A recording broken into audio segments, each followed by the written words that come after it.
What is the condition of my home, and how do I make sure it's priced correctly? That's going to be our topic today. Hi, I'm Carlos Colon with Georgia Perimeter Homes.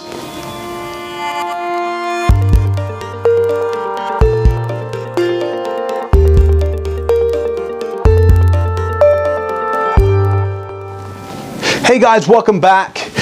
This video is going to be tailored more towards the fair property conditions to poor. And then what does that really mean? So if your home is in amazing condition, this video is probably not going to help you a whole lot. This is geared more towards the I need to sell it as is. I don't have the money or the time to mess with it. But how do I know what condition I'm in and where I should fall within a certain margin? First off, we need to define the condition of your home. So there's a couple of ways to do that. We're going to use the terminology, then we're going to define it in the best way that you could probably understand. So number one, poor condition. Number two, fair condition. And number three, average. Number four, above average condition.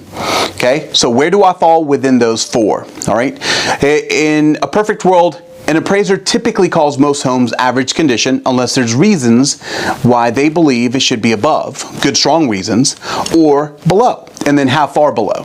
So if a property is in poor condition, what we're really talking about is it's uninhabitable. That is the best way to think about it. So it's not safe to live in it.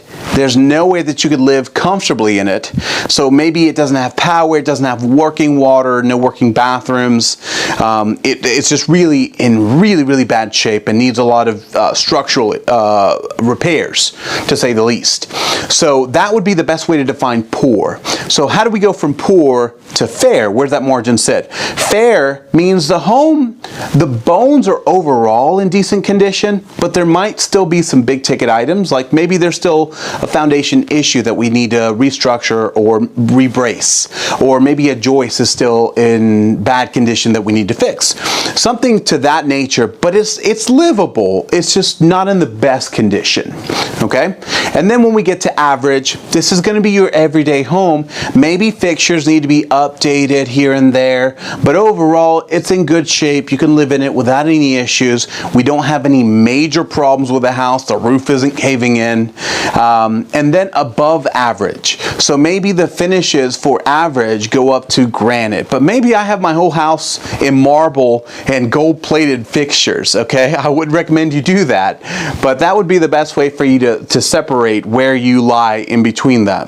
And also remember, this is going to be relative to your price point. So what you might expect at $1 million price point, you know, maybe gold fixtures or gold-plated fixtures is an average condition for that price point. And so you have to really consider, where am I within my price point for my finishes? In most cases, I don't ever recommend that you try to shoot for above average. I recommend that you shoot for average, hit the mark, and then move on. So the differences between each condition, the best way to phrase it is we're talking about the tens of thousands in difference in price point for condition. So when an appraiser is comparing a poor condition property against a fair condition property, we should be at least $10,000, $20,000, $30,000 difference between those two. And so just know, we're not talking about a couple $100 difference between those to get to each level. It's pretty significant. So in some cases, it may not be worth it for you depending on your condition, which rolls us into the next subject. What are my options when I'm going to sell my home depending on what condition it's in? So maybe my home is in poor condition and I only have a certain amount of options depending on what I want to do. Maybe I want to sell it as is, and there's a lot of different reasons why I might want to do that. So the three main reasons why I may not want to jump into the whole reno game with a property I own in bad condition would be: number one, I like the time. Number two, I like the money. Or number three, I simply like the motivation. I'm not going to mess with it. I don't have time to mess with it. And it's let the buyer deal with it. I'll price it accordingly. Okay? In either case, this also sets a standard for negotiations leading into the transaction when we get into an offer. So we put it on the market, we receive offers, and in that kind of a situation, basically we have to know that we're walking into negotiations with the buyers or potential buyers going, this is a take it or leave it. I'm not doing anything. So whatever number you offer me, I'm expecting I'm not touching it. This is how we're getting to the closing table, period. Okay, so it puts us in a very easy negotiation position, okay? But maybe sometimes it takes a little bit longer to get to the closing table because we have to find the right buyer that's willing to take on that work for us. Now, to be clear, this does not absolve us of deficiency or defects that we know about in the home. No matter what the condition is of the home, even if you're an investor, okay, if you don't disclose potential safety or structural hazards when you are selling the property that you do know about, if someone gets hurt in the property and it wasn't disclosed and we find out or someone finds out that you knew about it, that's a potential lawsuit and they have the right to sue. And so you want to be very careful about understanding under which guidelines do I have to disclose. You always have to disclose is the answer, whether you lived in it or not. But all we're disclosing is what you know about the property. What you don't know about the property, you just don't know. And that's what we say. The truth, we don't know. But this is what we do know. And we leave it at that. Let the buyer make the decision. Option number 2. Maybe the property is in fair to average condition and we want to make some potential updates, some small updates that are going to help us in price point. And what we're talking about is maybe I want to do a little bit of painting, maybe a little bit of flooring, nothing major, but do some updates to the fixtures in the home. And so that'll make a big difference in how the buyer or potential buyer perceives what the home looks like. So if I have wallpaper, maybe I want to take the wallpaper down and just paint the walls, okay? Those kind of simple updates sometimes will bring back, even though it'll cost you maybe $2,000 or so up front if you're doing it yourself, it might bring back $10,000 to $20,000, $30,000 in return. So to put in 2 and get 30, yeah, that's worth it. But to put in $2,000 and only get $3,000, my time's worth a little bit more than that. So you may want to consider that option when you're leading to it. Number 3 is investing in major repairs. When we're talking about major repairs, we're talking about those foundation issues, roofing issues, replacing all the flooring in the home, replacing all the countertops, really bringing it up to par from where it is to where we think it should be to sell at the highest price point, or maybe to a price point that's going to make it worthwhile. So what we're really talking about here is, should I dump in $20,000 to $30,000 to sell this home potentially for $50,000, $60,000, $80,000 more, or in some cases more than that? And it depends on your situation, but you have to know what position you're in before your real estate agent tells you, hey, let's do this plan, because this is really about you and your money.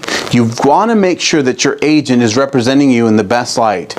And so if you think that there's a question that we need to talk about as far as what upgrades would be worth it, have that conversation up front before you sign the listing agreement. That's extremely important to make sure that we have that discussion and make sure that we're getting the best value for our time and money spent.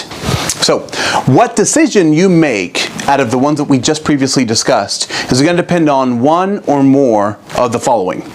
Number 1 is going to be market conditions. Okay, so that's going to be, how's the real estate market looking right now, and where are we in the market? Are we in a buyer's market or a seller's market, or somewhere in between where it's bouncing back and forth depending on what county I'm in? Okay. Number 2 is going to be your competition, and we have to really weigh that out, because it's always going to be an appraisal question versus a demand question for the market. So if I know that there's high demand for my property and maybe I don't have a whole lot of competition, maybe I can ask a little bit more and the buyer's willing to pay that difference that the appraisal doesn't come in. All right. Number 3 is going to be the value versus spend question. And that's what we talked about previously, the $2,000 into the fund or into the repairs versus the 10 or 20 I might get back from those repairs. And so in some cases it's worth it to do that, and in others it's not. And this is for you to make that judgment, or you and your real estate agent to make sure that we've had that conversation up front so we understand how much money putting into it is going to be worth it and what line do we not cross. And then number 4 is really going to be inspections. And so there are some things that we might want to take care of on the front side depending on what kind of condition issues we're talking about. So maybe our home is actually in pretty good shape, but we just had a tree branch come through our roof.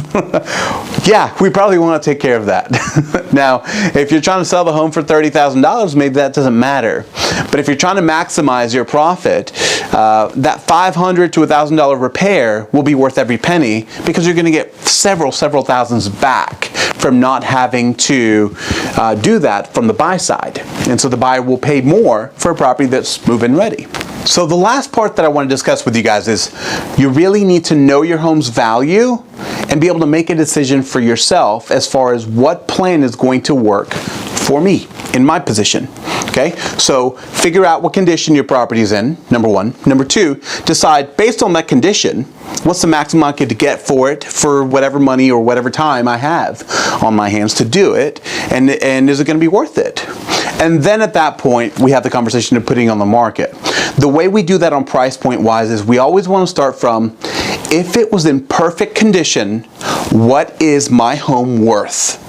We start with that number, and then we go, okay, now what does it need to get to that condition, and how much is that going to cost? Not if I do it. If a contractor does it, what is that going to cost? And then we subtract. Now here's the other part of it. If we subtract that, that also means that there is a time and a hassle cost for the buyer having to do that themselves. So then we go a little bit lower, so that we can market it to the buyer going, hey, this is cheaper. It's in a little bit, maybe it needs a lot of updates, but you know what? If you do the updates to this, you're going to have $20,000 in equity instead of buying the home that's already done and having no equity to begin with. And so those are questions that help us be able to decide how best to sell it to the buyer and market it to the buyer so we get it under contract quickly and successfully. All right, so that's a lot of information. To summarize, know the condition. Number two, set a plan.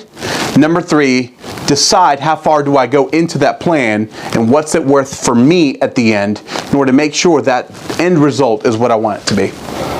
All right, you guys, for Georgia Perimeter Homes, I'm Carlos Colon, and if you need anything real estate related, please reach out to us at 770-314-1285 or check out our website at www.georgiaperimeterhomes.com. Thanks. Bye.